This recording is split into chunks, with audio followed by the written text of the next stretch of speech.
How to fix Snapchat not saving snaps to camera roll. Hi everyone, this is Max. I hope you are doing great. So let's start without wasting time.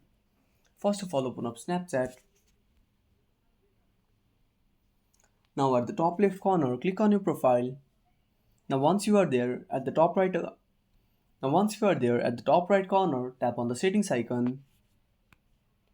Now again, scroll down. Now find memories.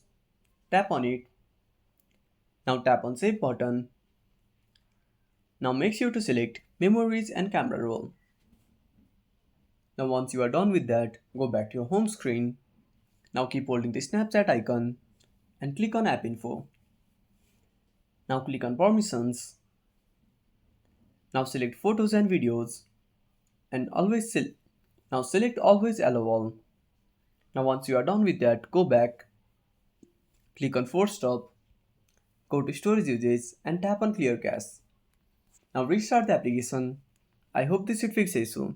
If you found this video helpful, smash that like button and subscribe our channel for more awesome content. Have a burning question about a such topic? Drop down a comment below. This is Max signing off until next time.